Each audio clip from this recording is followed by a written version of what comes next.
రాజ్ కావ్యల జీవితం ఒక కొలుక్కొచ్చేసింది. ఏదో జరగబోతుంది అనుకునే లోపు రాజ్ ఒక బిడ్డను తీసుకుని వస్తాడు. ఒక బాబుని చేతిలో పట్టుకుని వచ్చి, ఈ బాబు నా బాబేనని అంటాడు. దాంతో ఒక్కసారిగా కావ్య మనసు ముక్కలైపోతుంది. అప్పటి వరకు కేవలం తన మీద ప్రేమ లేదని అనుకుంటూ ఉంటుంది. కానీ ఎప్పుడైతే ఒక్కసారిగా రాజ్ మనసులో అసలు తనే లేదు అన్న విషయం తెలుసుకుని చాలా కుమిలిపోతుంది. అయితే ఎన్నో సందర్భాలలో రాజ్‌కి దగ్గరవ్వాలని అనుకుంటుంది కావ్య.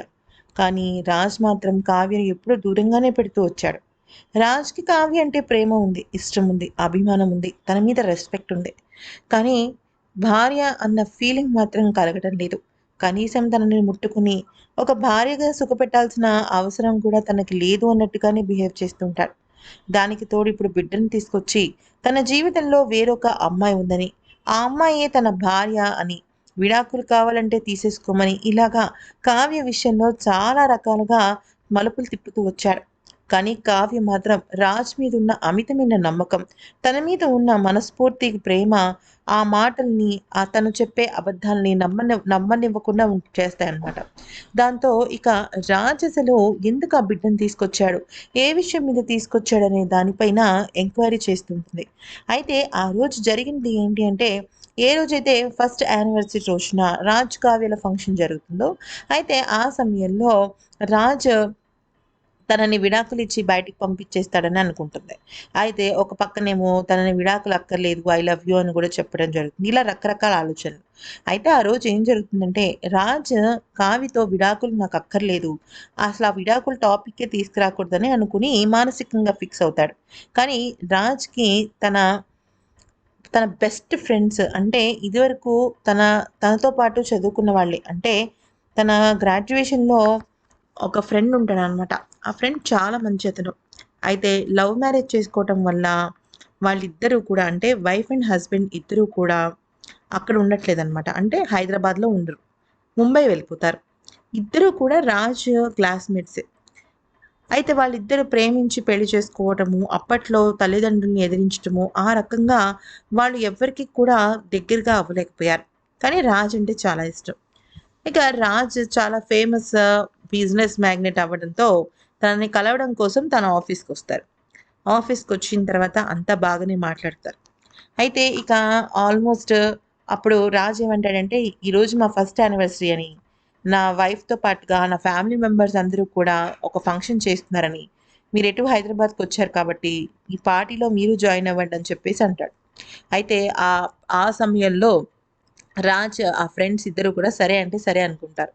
ఈలోపు ఏమవుతుంది అంటే, రాజ్ కార్ దిగి ఏదో తీసుకుందాం అని చెప్పేసి, ఒక బొకే తీసుకుందాం అని చెప్పేసి దిగి బొకే తీసుకుంటున్న సమయంలో ఏమవుతుంది అంటే, ఫోన్ కాల్ వస్తుంది. ఫోన్ కాల్ వస్తే మాట్లాడుతూ ఉంటారనమాట. అయితే ఈలోపు ఏమవుతుంది అంటే, ఆ బిడ్డ ఉంటాడు గదా! ఆ బాబు ఏడుస్తూ ఉంటాడనమాట. ఆ బాబు ఏడుస్తుంటే, అంటే ఈ బాబు ఎవరు అంటే రాజ్ వాళ్ళ బెస్ట్ ఫ్రెండ్స్ కొడుకు. అయితే ఆ బాబు ఏడుస్తుంటే రాజ్ ఏమంటాడంటే, "ఆ బాబునివ్వండి, మీరు కొంచెం రిలాక్స్ అవ్వండి" అని చెప్పేసి తన వాళ్ళ ఫ్రెండ్స్‌కి చెప్తాడనమాట. వాళ్ళ ఫ్రెండ్స్ ఏంటంటే కార్‌లో కొంచెం రిలాక్స్ అవుతుంటే ఈ బాబుని ఎత్తుకుంటాడు. ఈలోపు లారీ వచ్చి గుద్దేస్తది. వాళ్ళ వాళ్ళిద్దరూ కూడా తీవ్రమైన గాయాలతో ఉంటారు. అయితే రాజ్ ఆ బిడ్డను పట్టుకొని అక్కడికెళ్ళేసరికి వాళ్ళమ్మ చిన్న కొన ఊపిరితో ఉంటుంది. ఉండి అప్పుడేమంటుందంటే, "నాది, తనది లవ్ మ్యారేజ్. ఇరు కుటుంబాలు మమ్మల్ని వెలేశాయి. నా బిడ్డని ఎవరు చూసుకుంటారో కూడా నాకు తెలీదు. అందుకనే ఈ బిడ్డ బాధ్యత మీదే" అని చెప్పి ఆ రక్తం చేతులతోనే చేయి పెట్టి చచ్చిపోతారనమాట వాళ్ళిద్దరు. దాంతో రాజ్‌కి ఏం చేయాలో అర్థం కాదు. అయితే ఇక ఆ విషయాలన్నీ పూర్తి చేసుకున్న తర్వాత ఆ బిడ్డని తీసుకొస్తాడు కదా! అయితే తీసుకొచ్చే ముందు తనేమనుకుంటాడంటే, ఈ బిడ్డని నా బిడ్డ అంటే తప్ప ఈ బిడ్డకు దక్కాల్సిన అర్హతలు, గౌరవం, ఆస్తులు దక్కవని, ఎటు కావ్య నన్ను వదిలి వెళ్ళిపోతోందని చెప్పేసి ఏవేవో ఆలోచనల నడుమ ఒక నిర్ణయానికొస్తాడు. నేనిప్పుడు ఈ బిడ్డని గనక తన తల్లిదండ్రులు చచ్చిపోయారని గనక చెప్తే, ఈ బిడ్డను అనాథగా చూస్తారని, నా స్నేహితుల బిడ్డ అనాథగా ఉండకూడదని, నా బిడ్డ నా వారసుడిగా, నా రక్తంగానే ఉండాలి అని చెప్పేసి ఆ రకంగా అనుకుంటాడనమాట. అయితే అందుకని రాజు తన మీద నింద పడ్డాక కూడా ఆ బిడ్డని తన బిడ్డగా యాక్సెప్ట్ చేస్తాడు. అయితే ఈ విషయం కావ్య త్వరలోనే తెలుసుకుంటుంది. తెలుసుకొని ఏం చేస్తుందంటే, ఆ బిడ్డను తన పెద్ద కొడుకుగానే యాక్సెప్ట్ చేసి ఇక లైఫ్లో ఎప్పటికీ కూడా నేను ఈ బిడ్డను వదలనని, ఒక గొప్ప స్నేహితుడిగా మీరు ఇంత గొప్ప బాధ్యత తీసుకుంటే నేనెందుకు ఒప్పుకోకుండా ఉంటానని రాజుకి ప్రామిస్ చేస్తుంది. అయితే ఇదంతా ఎలా తెలిసింది ఏంటని మీరు అనుకోవచ్చండి. ఇది ఆల్రెడీ బెంగాలీ సీరియల్కి remake. Bengali serial almost 1.5 year ముందుంది. సో అక్కడి నుంచి మనం కొంత సమాచారాన్ని తీసుకుంటాం అనమాట, ఇంటర్నెట్లో దొరికిన ఇన్ఫర్మేషన్ బేస్ చేసుకుని. దీనిలో కొన్ని తేడాలు ఉన్నప్పటికీ కూడా జరగబోయేది ఇది.